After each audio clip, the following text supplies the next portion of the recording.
আসসালামু আলাইকুম। আজকে সর্বশেষ সংবাদ জানাবো আমি নুসরাত। প্রথমেই জানিয়ে দেব সংবাদ শিরোনাম। জামাতে ইসলামের সঙ্গে ঐক্য সরকার গঠন করবে না বিএনপি। জামাতের জনসভায় এবি পার্টি নেতার জয় বাংলা স্লোগান। তারেক রহমানের সঙ্গে জাকসু ও গোকসু ভিপির সাক্ষাৎ। সর্বশেষ জানাবো ইরানকে কোণঠাসা করতে ট্রাম্পের নতুন ফাঁদ। শিরোনাম শুনলেন, এবারে বিস্তারিত। জামাতে ইসলামের সঙ্গে ঐক্য সরকার গঠন করবে না বিএনপি। বাংলাদেশের আসন্ন জাতীয় সংসদ নির্বাচনের পর জামাতে ইসলামের সঙ্গে ঐক্য সরকার গঠনের প্রস্তাব নাকচ করেছেন বিএনপির চেয়ারম্যান তারেক রহমান। তিনি জানিয়েছেন, রাজনৈতিক প্রতিপক্ষের সঙ্গে সরকার গঠন করলে বিরোধী দলের ভূমিকা প্রশ্নবিদ্ধ হবে। একই সঙ্গে নির্বাচনে বিএনপির এককভাবে সরকার গঠনের বিষয়ে আত্মবিশ্বাস প্রকাশ করেছেন তিনি। শুক্রবার বার্তা সংস্থা রয়টার্সকে দেয়া এক সাক্ষাৎকারে তারেক রহমান এসব কথা বলেন। ঐক্য সরকারের সম্ভাবনা সম্পর্কে জানতে চাইলে তিনি বলেন, আমার রাজনৈতিক প্রতিপক্ষের সঙ্গে কিভাবে আমি সরকার গঠন করব, তাহলে বিরোধী দল কে হবে? তিনি আরও বলেন, জামাতে ইসলামে যদি বিরোধী দল থাকে তবে তাদের কাছ থেকে একটি দায়িত্বশীল বিরোধী দলের ভূমিকা প্রত্যাশা করেন। দীর্ঘ প্রায় 2 দশকের লন্ডনে অবস্থানের পর গত ডিসেম্বরে দেশে ফেরেন তারেক রহমান। তরুণদের নেতৃত্বে পাওয়া অভ্যুত্থানে দীর্ঘদিন ক্ষমতায় থাকা প্রধানমন্ত্রী শেখ হাসিনা ক্ষমতাচ্যুত হওয়ার পর তিনি দেশে ফেরেন। শেখ হাসিনা ছিলেন তার মা ও সাবেক প্রধানমন্ত্রী খালেদা জিয়ার দীর্ঘদিনের রাজনৈতিক প্রতিপক্ষ।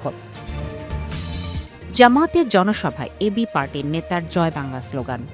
পটুয়াখালীর 2 বাউফল আসনের জামাতে ইসলামের 11 দলীয় জোটের প্রার্থী ডাক্তার শফিকুল ইসলাম মাসুদের নির্বাচনী জনসভায় এবি পার্টির নেতা অ্যাডভোকেট রুহুল আমিনের জয় বাংলা স্লোগান ঘিরে ব্যাপক আলোচনা সমালোচনার সৃষ্টি হয়েছে।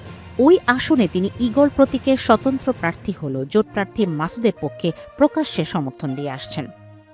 শুক্রবার 6 ফেব্রুয়ারি বাউফল পৌর শহরের পাবলিক মাঠে আয়োজিত জনসভায় এই ঘটনা ঘটে।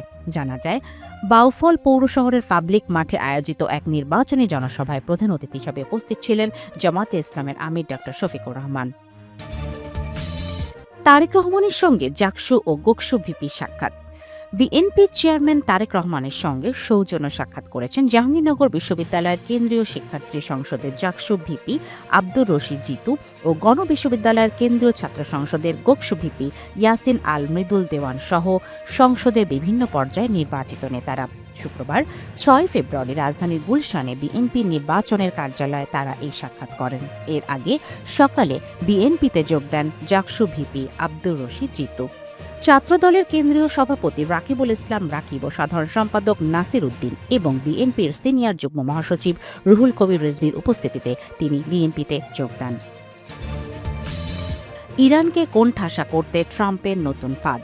যুক্তরাষ্ট্রের প্রেসিডেন্ট ডোনাল্ড ট্রাম্প শুক্রবার একটি নির্বাহী আদেশে স্বাক্ষর করেছেন। এ নিয়ে ট্রাম্প বলেছেন, ইরানের সঙ্গে বাণিজ্য করা দেশগুলোর উপর তিনি অতিরিক্ত শুল্ক আরোপ করতে পারবেন। খবর বিবিসি। প্রতিবেদনে বলা হয়েছে, ওই আদেশে কত শতাংশ হারে শুল্ক আরোপ করা হবে তা বলা হয়নি, তবে উদাহরণ হিসাবে 25% শুল্কের কথা বলা হয়েছে। এতে বলা হয়, ইরান থেকে প্রত্যক্ষ কিংবা পরোক্ষভাবে কোনো পণ্য বা সেবা ক্রয়, আমদানি বা অন্য কোনোভাবে সংগ্রহ করা হলে এমন যে কোনো দেশ থেকে যুক্তরাষ্ট্রে রপ্তানি করা পণ্যের উপর এই শুল্ক প্রযোজ্য হবে। নির্বাহী আদেশটির বিষয়ে সরাসরি কোনো মন্তব্য করেনি ট্রাম্প, তবে শুক্রবার রাতে এয়ারফোর্স 1 এর সাংবাদিকদের সঙ্গে কথা বলার সময় তিনি আবারও বলেছেন, ইরানের হাতে কোনোভাবেই পারমাণবিক অস্ত্র থাকতে পারবে না।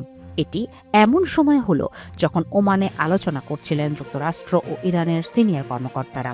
এর আগে কয়েক সপ্তাহ ধরে পাল্টাপাল্টি হুমকি আসছিল উভয় পক্ষ থেকেই। এর আগে চলতি বছরের শুরুতে নিজের সামাজিক মাধ্যম সোশ্যাল ট্রুথে ট্রাম্প ইরানের সঙ্গে যেসব দেশে ব্যবসা করে তাদের উপর 25% শুল্ক আরোপের হুমকি দিয়েছিলেন। গত 12 জানুয়ারি তিনি লিখেছেন, অবিলম্বে তা কার্যকর হবে। ইসলামী প্রজাতন্ত্র ইরানের সাথে ব্যবসা করা যে কোনো দেশের উপর 25% শুল্ক আরোপ করবে মার্কিন যুক্তরাষ্ট্র।